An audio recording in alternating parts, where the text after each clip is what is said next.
क्या mental health की कोई वैल्यू नहीं है? क्या आप भी मेंटल हेल्थ से रिलेटेड प्रॉब्लम की शिकार हैं? नमस्कार दोस्तों, मेरा नाम है आयुष। स्वागत करता हूं मैं आपके अपने YouTube चैनल मिस्टर बजाज में। मुझे ये कहते हुए बहुत दुख हो रहा है कि बॉलीवुड के one of the charming actor Sushant Singh Rajput आज हमारे बीच नहीं है। जब उनकी पोस्टमार्टम की रिपोर्ट सामने आई तो पता चला कि वो 6 महीने से डिप्रेशन के शिकार थे। लेकिन आज भी हमारे देश में या जितने भी एशियन कंट्रीज़ में मेंटल हेल्थ को, डिप्रेशन को, ये सारी चीज़ों को कोई भी सीरियस नहीं लेता है। WHO की जो प्रेस रिपोर्ट सामने आई थी उसमें ये बताया गया था कि 1 आउट ऑफ द 4 पर्सन इस दुनिया में 4 में से 1 आदमी मेंटल हेल्थ की प्रॉब्लम का शिकार है। कभी ना कभी अपने लाइफ में मेंटल हेल्थ या न्यूरोलॉजिकल डिसऑर्डर के शिकार होंगे। एक और रिपोर्ट पब्लिक हुई थी जिसमें आवर वर्ल्ड इनटू डेटा, इस रिपोर्ट के अनुसार अभी करंटली इस वर्ल्ड में मोर देन 800 मिलियन लोग मेंटल हेल्थ या न्यूरोलॉजिकल डिसऑर्डर के शिकार हैं। According to that data, right now 1 out of 10 लोग में से 1 लोग अभी भी मेंटल हेल्थ के शिकार हैं, जो कि हमारा टोटल पॉपुलेशन का 10.7% होता है। This report was publish. मैं दोनों आर्टिकल की लिंक डिस्क्रिप्शन बॉक्स में दोनों आर्टिकल की लिंक दे दूंगा, तो आप जाके चेक कर सकते हैं। ये मैं नहीं कह रहा कि जो भी आर्टिकल्स डेटा पब्लिश हुआ है, जो भी डेटा मॉडलिंग के बाद डेटा निकले, उनके हिसाब से मेंटल हेल्थ और जो भी न्यूरोलॉजिकल डिसऑर्डर होता है वो एक बहुत बड़ा इशू है। लेकिन अभी भी हम एशियन कंट्रीज़ में इन चीज़ों को अच्छे से नहीं देखते हैं, इन चीज़ों को हम इग्नोर करते हैं। हमें लगता है ये कुछ नहीं है, ये उतनी बड़ी बीमारी नहीं है। लेकिन अगर इन डेटा को देख के अगर हम बात करें तब हमें पता चलता है ये सारी भी चीज़ें बहुत बड़ी फैक्टर मैटर करती हैं हमारे लाइफ में। मैं इस वीडियो में किसी भी सेलिब्रिटी को इन्वॉल्व नहीं करना चाहता, या कोई भी सेलिब्रिटी जो अभी न्यूज़ में आ रहे हैं कि उनकी डेथ का कारण ये सेलिब्रिटी थी या ये थी, उनको किसी को इन्वॉल्व नहीं करना चाहता। मैं जस्ट इस वीडियो में मेंटल हेल्थ के बारे में अवेयर करना चाहता हूँ लोगों को। मेंटल हेल्थ क्या है, आखिर क्या क्या रिलेटेड प्रॉब्लम हो सकती है मेंटल हेल्थ को, और कैसे उनसे डील कर सकते हैं मेंटल हेल्थ के बारे में। तो मैं चाहता हूँ कि आप इस वीडियो को ज़्यादा से ज़्यादा लाइक करें, ज़्यादा से ज़्यादा कमेंट करें और ज़्यादा से ज़्यादा अपने दोस्तों के साथ शेयर करें, ताकि उनको पता चल सके कि मेंटल हेल्थ भी सच में बाकी बीमारियों जैसा एक बहुत बड़ी बीमारी है, जिससे पूरा वर्ल्ड सफ़र कर रहा है इस बीमारी के कारण।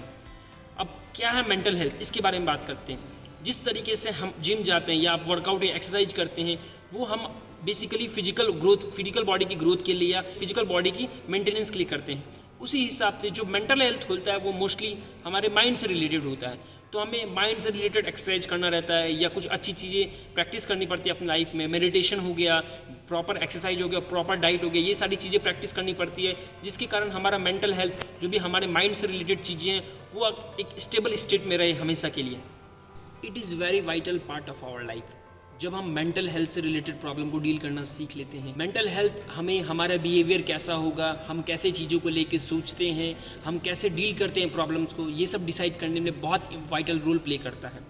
जब हमारा मेंटल हेल्थ स्ट्रांग होता है तो जो भी कोई भी प्रॉब्लम हमारे सामने हो, हम उसके सॉल्यूशन के लिए अप्रोच करते हैं उस प्रॉब्लम को, ना कि उस प्रॉब्लम से दूर भागने के लिए या फिर कुछ ऐसे कदम उठा ले उस प्रॉब्लम को लेके जो हमें अपने लाइफ भर रिग्रेट रहे, जो हमारी फैमिली को रिग्रेट होना पड़े। तो इस तरीके से मेंटल हेल्थ, जब आपका मेंटल हेल्थ स्ट्रांग होता है तो आपका जो परसेप्शन होता है किसी भी चीज़ को लेकर वो बहुत चेंज हो जाता है।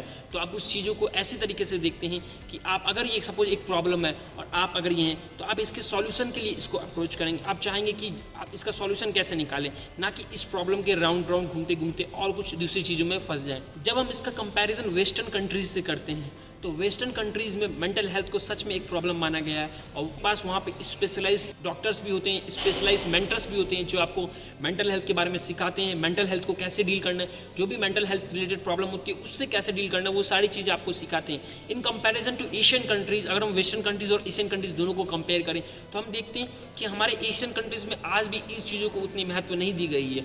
ये चीज़ें आज भी जस्ट इमेजिनेशन या थॉट्स में ही सीमित है कि मेंटल हेल्थ बस ठीक है, वो डिप्रेशन ही तो, वो कुछ नहीं, कुछ बड़ी चीज़ नहीं है, थोड़ा सा खेलेगा, थोड़ा सा घूमेगा तो ठीक हो जाएगा। लेकिन आज भी इन चीज़ों को बीमारी के रूप से नहीं देखते। इनको कैसे सॉल्व किया जाए, इसका कैसे सॉल्यूशन निकाला जाए, लोग आज इसको भी इस तरीके से नहीं देखते हैं। मैं आपको एक अपना एक्सपीरियंस शेयर करता हूँ। मैं फेसबुक में एक ग्रुप में ऐड हूँ जिसका नाम है ग्रोथ माइंडसेट। उस ग्रुप में राउंड अबाउट 16 to 20 के 16 से 20 हज़ार मेम्बर्स ऐड हैं। उस ग्रुप में राउंड अबाउट 1000 से 2000 मेंटल हेल्थ कोच ऐड है उस ग्रुप में। अगर आप चाहें तो आप फेसबुक में जाके इस ग्रुप में सर्च भी कर सकते हैं, ग्रोथ माइंडसेट बोल के जो ग्रुप है जिसमें मैं ऐड हूँ। तो उसमें मैंने बहुत सारे मेंटर से बात की, बहुत सारे टीचर से भी बात की, बहुत मेंबर से मेरा रेगुलर इंटरेक्शन होता है। तब मुझे पता चला कि वेस्टर्न कंट्रीज़ में जो मेंटल हेल्थ को लेके जो सारी चीज़ें चल रही है, जो भी मूवमेंट चल रहा है वो कम्प्लीटली डिफरेंट है एज़ कम्पेयर टू इंडिया या बाकी कोई भी एशियन कंट्रीज़। तो वो मेंटल हेल्थ को बहुत प्रायोरिटी देते हैं, क्योंकि वो बिलीव करते हैं कि अगर हमारा मेंटल हेल्थ ही ठीक नहीं रहेगा तो हम डेली लाइफ में कोई भी एक्टिविटी परफॉर्म करते हैं या कुछ भी करते हैं, उससे रिलेटेड हमें आउटकम उस तरीके का नहीं मिलेगा। तो वहाँ पे वो लोग उनको बहुत ज़्यादा वैल्यू देते हैं। तो हमारे एशियन कंट्रीज़ में भी ये कल्चर आना चाहिए कि हम मेंटल हेल्थ को इंपॉर्टेंस दे सकें और मेंटल हेल्थ को प्रायोरिटाइज कर सकें, क्योंकि ये हमारे पे लाइफ का बहुत बड़ा इंपॉर्टेंट पार्ट है। अब हम कुछ बेसिक चीज़ों की बात करते हैं जिसको करके आप मेंटल हेल्थ को टोटली प्रिवेंट तो नहीं, लेकिन कुछ हद तक कंट्रोल कर सकते हैं। नंबर 1 में आता है मेडिटेशन। अगर आप डेली लाइफ में 5 मिनट भी मेडिटेशन करते हैं रेगुलरली, तो आप अपने माइंड को बहुत अच्छे से कंट्रोल कर सकते हैं, आप अपने थॉट्स को, इमोशंस को बहुत अच्छे से कंट्रोल कर सकते हैं। तो ये एक तरीका है। Next is regular exercise. जो आप फिजिकल एक्सरसाइज करते हैं उसका भी बहुत बड़ा इम्पैक्ट होता है हमारी ब्रेन में। जब हमारी बॉडी का ब्लड फ्लो अच्छे से सर्कुलेट होता है तो हमारे ब्रेन्स के बॉडी पार्ट्स के जितने भी मसल्स होते हैं तो वो पूरे एक्टिव रहते हैं। ये भी बहुत बड़ा फैक्टर है हमारे मेंटल हेल्थ के लिए। Number 3, proper diet. अगर हम रेगुलर एक अच्छी डाइट लें जिसमें न्यूट्रिशनल वैल्यू हो, विटामिन, प्रोटीन्स जो भी इंक्लूड हो अच्छे से, तो ये हमारी बॉडी के ओवरऑल ग्रोथ के लिए भी बहुत हेल्प करता है। नंबर 4, अगर आपको कोई भी ऐसी प्रॉब्लम हो, कोई हेल्थ से रिलेटेड या मेंटल हेल्थ से, अगर आपको कोई भी issue, share it with your friends and families. अपने पेरेंट के साथ शेयर कीजिए, अपनी फैमिली के साथ शेयर कीजिए। अगर आपको कोई भी ऐसी इश्यू हो तो आप कोई ऐसा कदम ना कर लीजिए, कोई ऐसा कदम ना उठा लीजिए जिसके कारण आपकी फैमिली, आपके बाद जो भी आपके फैमिली मेम्बर, पेरेंट्स बचते हैं, उनको बहुत बड़ी कठिनाई का सामना करना पड़ सकता है। तो अगर आपके मन में कभी भी ऐसा कुछ थॉट आए कि मैं थक गया हूँ ज़िंदगी से, या कोई भी गलत डिसीजन अगर आप लेने लगे, तो just think about your family, think about your parents. उन्होंने कितना दुख किया है आपके लिए, वो क्या चाहते हैं आपके लिए, आप क्या चाहते हैं उनके लिए, आप उनको कैसे हैप्पीनेस दे सकते हैं। तो आप जस्ट कोई भी गलत कदम उठाने से पहले उनके बारे में सोचें। मैं आशा करता हूँ आपको ये सारी बातें समझ में आई होगी और आप अपनी मेंटल हेल्थ के लिए भी उतने ही काम करेंगे जितने आप अपने फिजिकल हेल्थ या बाकी चीज़ को लेकर काम करते हैं। आज के वीडियो में अब इतना ही। अब मुलाकात होगी अगली वीडियो में। तब तक के लिए स्टे सेफ, स्टे हेल्दी। धन्यवाद।